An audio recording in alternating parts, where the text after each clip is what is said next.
Saludos. Les habla la doctora Karina Córdoba, profesor investigador del Instituto de Geografía de la Universidad Central de Venezuela. Agradecida con la Academia de Ciencias Físicas, Matemáticas y Naturales y con la Academia Nacional de Ingeniería Hábitat por esta invitación al tercer encuentro interacadémico venezolano en cambio climático. Yo les voy a conversar sobre el impacto de la variabilidad estacional, los eventos ENSO, el Niño Southern Oscillation, en el cambio climático, sobre la dinámica de la isla de calor urbano en la ciudad de Caracas. A manera de contexto, podemos afirmar que en estudios previos se ha determinado que la evolución de los patrones térmicos superficiales asociados a la isla de calor urbano en la ciudad de Caracas está vinculado tanto a la dinámica estacional, así como con los eventos de variabilidad climática, el Niño Southern Oscillation y el aumento en la frecuencia de las olas de calor debido al cambio climático.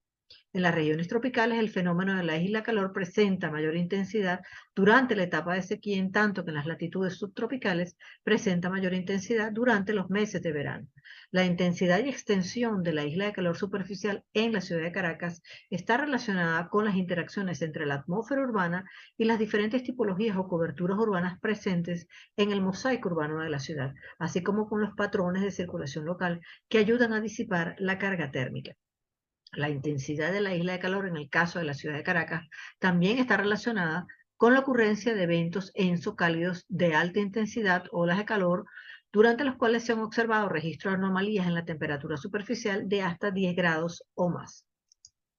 Pero ¿cuál es la importancia de los estudios sobre las islas térmicas? Precisamente porque en las últimas décadas, olas de calor, sequías extremas, incendios forestales se han reportado cada vez con mayor frecuencia, perturbando la dinámica ambiental y la calidad de vida de los habitantes localizados en las ciudades. La intensidad y extensión de estos eventos climáticos en las áreas urbanas está relacionada con la sustitución de la cobertura vegetal por superficies secas no evapotranspirativas que alteran el balance radiativo superficial, produciendo en consecuencia un aumento de la temperatura en las zonas urbanas que se denomina isla de calor o isla térmica urbana. En consecuencia, las cada vez más frecuentes olas de calor se intensifican en los espacios urbanos por la formación de la isla de calor o la isla térmica, agravando el cuadro de contaminación y degradación ambiental y afectando la calidad de vida de los ciudadanos. Pero ¿cuál es la relación entre el clima y el espacio construido? El clima urbano es entonces la resultante de las interacciones que se verifican entre las superficies construidas como elementos modificadores del clima que alteran el balance radiativo superficial en la atmósfera urbana, originando las islas de calor o las islas térmicas urbanas. A mayor superficie construida, mayor es entonces la alteración de los parámetros climáticos que contribuyen a regular el clima local, ya que se disminuyen los aportes de humedad por evapotranspiración vegetal, la sombra de la vegetación, aumentando el impacto de la radiación solar y en consecuencia el calentamiento superficial diurno, así como la visibilidad de calor durante las primeras horas nocturnas. Las islas de calor urbano son, por lo tanto, un fenómeno complejo que involucra factores climáticos, ambientales y estructurales. Y el perfil típico de una isla de calor es como se observa acá, con un domo de calor de mayor intensidad en las zonas más densamente construidas, como el centro de la ciudad y las zonas industriales, que va cayendo progresivamente en la medida que nos alejamos del centro hacia las zonas periurbanas con menos densidad de edificaciones y mayor presencia de vegetación. Entonces, el tamaño de la isla térmica está vinculado a la superficie construida de la ciudad. Es mayor la intensidad y la extensión de la isla térmica, en tanto mayor es el tamaño de la ciudad. Si vemos, por ejemplo, que ciudades pequeñas de alrededor de 100.000 habitantes pueden modificar la temperatura de alrededor de 6 grados, ciudades entre 1 millón de habitantes, es decir, ciudades medianas entre 1 a 5 millones de habitantes, puede aumentar la temperatura superficial unos 8 grados centígrados, y ciudades de 10 millones de habitantes o más pueden modificar la temperatura superficial hasta 10 grados centígrados o más. Aquí tenemos el perfil típico de 4 grandes ciudades, Roma, Madrid, París y Milán, en las que todas ellas observamos un núcleo de altas temperaturas en el centro más densamente construido de la ciudad, que va cayendo a la medida que nos alejamos del centro hacia las zonas periurbanas. Más claro acá en Roma y en Milán que en estas dos ciudades, ¿no? En París y en Madrid. Para los efectos de este trabajo, nosotros utilizamos el sensor Landsat 8 y también el sensor Landsat 7TM para construir un repositorio de datos de la ciudad de Caracas desde 2001 hasta el año 2020, analizando también bandas del espectro visible y bandas del espectro térmico para precisamente evaluar la variabilidad espacio-temporal de la isla de calor urbana en la ciudad de Caracas. Es importante también tomar en consideración el desarrollo histórico de la ciudad, ya que determina diferencias en la ocupación del territorio sobre las que las ciudades se asientan, definiendo características o morfologías típicas socionaturales de la ciudad.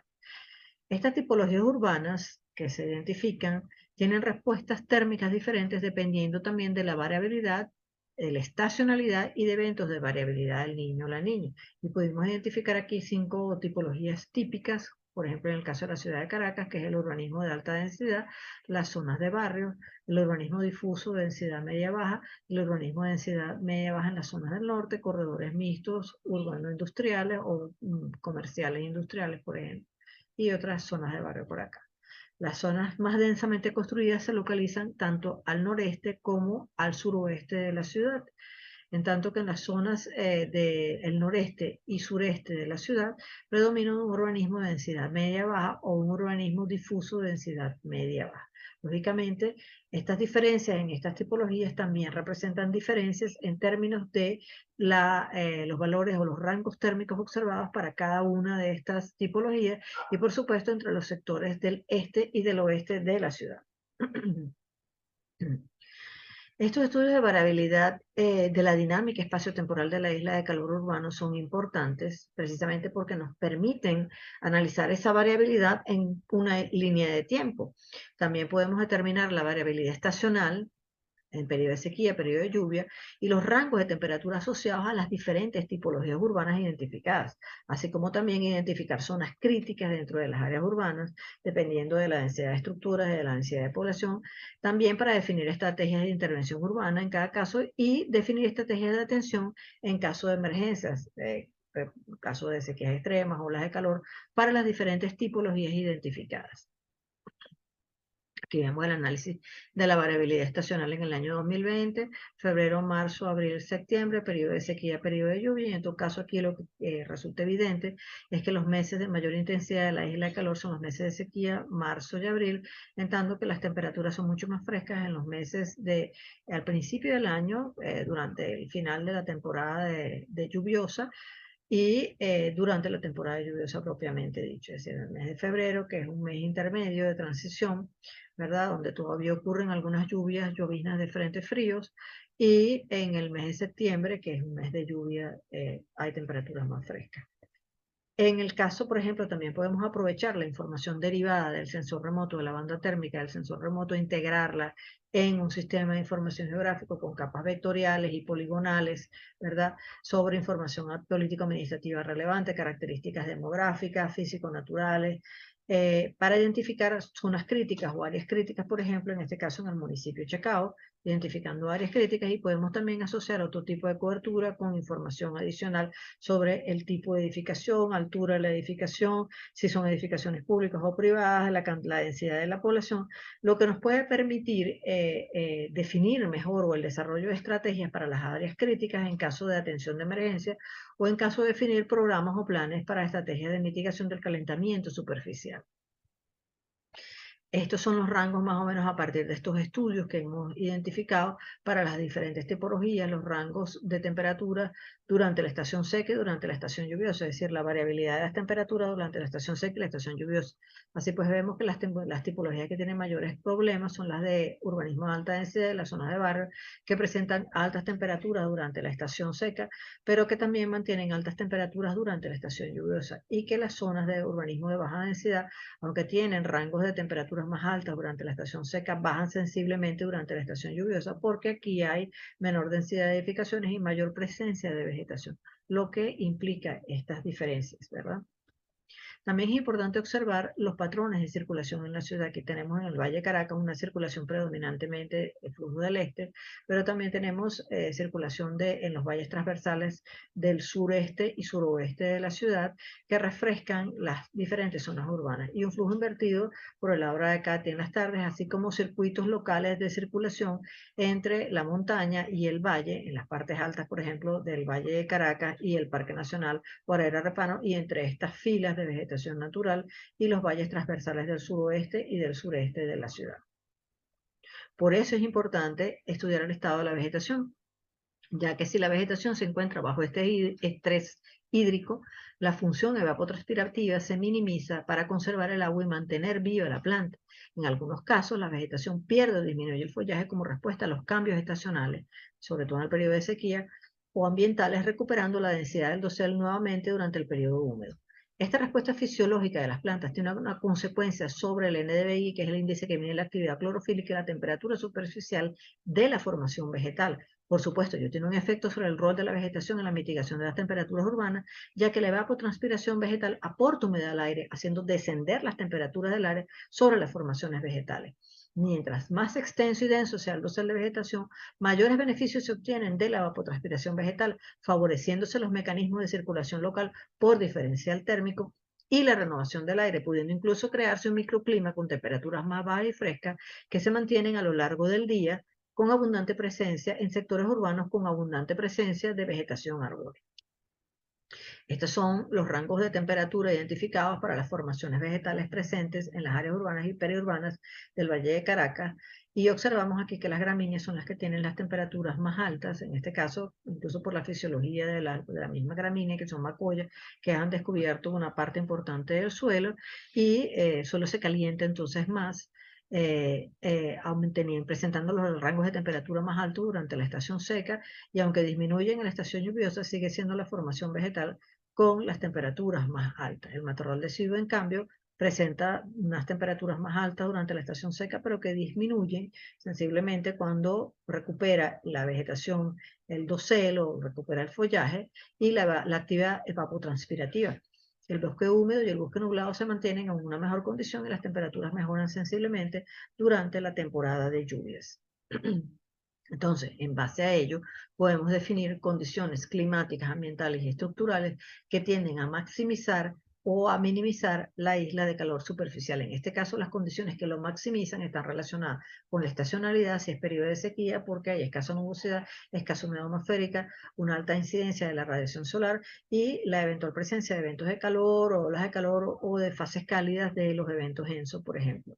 En las condiciones ambientales, pues el hecho de que la vegetación decidua pierda parcialmente o totalmente el follaje por estrés hídrico, la pérdida de sombra vegetal, la pérdida de evapotranspiración vegetal, en algunas zonas la ausencia o poca presencia de árboles en áreas intraurbanas con alto porcentaje de superficies impermeables, poca ausencia o ausencia de vegetación natural en zonas periurbanas o en áreas remanentes de la vialidad, y en las estructurales, pues zonas residenciales o comerciales de alta densidad con presencia de edificios de más de 10 pisos de altura, con problemas o dificultades precisamente en la circulación local para disipar la carga térmica, presencia de edificaciones de planta extensa sin tratamiento reflectante, presencia de carpetas asfálticas de doble o triple ancho, superficies oscuras que absorben la radiación solar, zonas industriales con galpones, patios, almacenamiento, lotes de estacionamiento, por ejemplo. Y las condiciones ambientales, climáticas y estructurales que tienden a minimizar la isla térmica superficial se refieren, en el caso de la estacionalidad, pues a que estemos en periodo de lluvia, porque la nubosidad es abundante, mejora la mayor humedad atmosférica, tenemos menor incidencia de la radiación solar, precisamente porque tenemos mayor cobertura nubosa, y eventualmente se pueden presentar eventos densos fríos de alta intensidad, pues que aumentan las precipitaciones y la nubosidad, precisamente disminuyendo las temperaturas. En las ambientales tenemos que la vegetación recupera entonces el follaje y la actividad evapotranspirativa. Entonces esa vegetación sin presencia de estrés hídrico tiende a disminuir las temperaturas sobre la unidad vegetal. Hay mayor sombra vegetal, hay mayores aportes por evapotranspiración, abundante presencia de árboles o corredores arbóreos en zonas intraurbanas, bajo o medio porcentaje de superficie impermeable, presencia de vegetación natural en zonas periurbanas. Todos estos son factores que tienden entonces a mitigar. Factores estructurales se referiría entonces a zonas residenciales de medio baja densidad, con presencia de edificaciones menores de 10 pisos, con buena circulación local del aire y sin mayores impedimentos para disipar la carga térmica. En el caso de edificaciones de planta extensa, aquellas que hayan recibido tratamiento reflectante o de techos verdes, bien sea intensivo o extensivo, carpetas asfálticas en vialidad urbana con mezclas de gravas de color claro para aumentar la reflectividad, superficies claras que reflejen la radiación solar y no remitan calor a la atmósfera, zonas industriales rodeadas por barreras vegetales con tratamiento reflectivo en galpones o techos verdes, lotes de estacionamiento con islas de vegetación, por ejemplo. Entonces, en base a esto podemos definir dos grandes grupos de estrategias: estrategias de mitigación ambientales y estrategias de mitigación estructurales. Las estrategias de mitigación ambientales tienen que ver con mejorar la calidad del aire y la circulación local, incrementando y renovando las superficies evapotranspirativas, es decir, la arborización urbana. Y estas se vinculan a estrategias como la conservación de espacios naturales, reforestación de taludes, espacios remanentes de vialidad, mantenimiento y revegetación de corredores verdes, mantenimiento y revegetación de parques recreacionales y vecinales, revegetación y rescate de otros espacios de arborización urbana, desarrollo de techos verdes intensivo y extensivo en edificaciones de planta extensa, desarrollo de muros verdes, fachadas verdes, cortinas vegetales, por ejemplo. Y las estrategias de mitigación estructurales tienen que ver con la disminución del calor en las áreas urbanas, implementando medidas que aumenten el albedo superficial, utilizando gravas de color claro mezcladas con el asfalto para mejorar la respuesta térmica de las carpetas asfálticas, revestir las fachadas de concreto con materiales reflectivos y colores claros para mejorar la respuesta térmica en la superficie de concreto, calzadas, aceras verdes arborizadas, igual que los parques de estacionamiento con islas de vegetación, revestir los techos de edificaciones con materiales reflectivos y colores claros al impermeabilizar para mejorar la respuesta térmica de esta superficie, utilizar elementos pasivos de diseño como pérgolas dinteles para la regulación de luz y calor en la vivienda y en general mejorar también la circulación local del aire en la ciudad, rompiendo la densidad urbana con espacios abiertos, aprovechando vialidad, canales de agua y otros elementos que puedan favorecer la circulación del aire. Bueno, aquí les dejo algunas imágenes sobre corredores verdes integrando también parques recreacionales locales, fachadas verdes, cortinas vegetales, calzadas verdes con arborización, taludes vegetales conservados y en este caso ejemplos de techos vivos o techos verdes intensivos con desarrollo de paisajismo, recuperación de agua y actividades recreativas. Bueno, aquí les dejo las referencias bibliográficas para los que tengan interés en consultar y mis coordenadas para los que quieran contactarme. Agradecidas por su atención, les saludo. Hasta luego.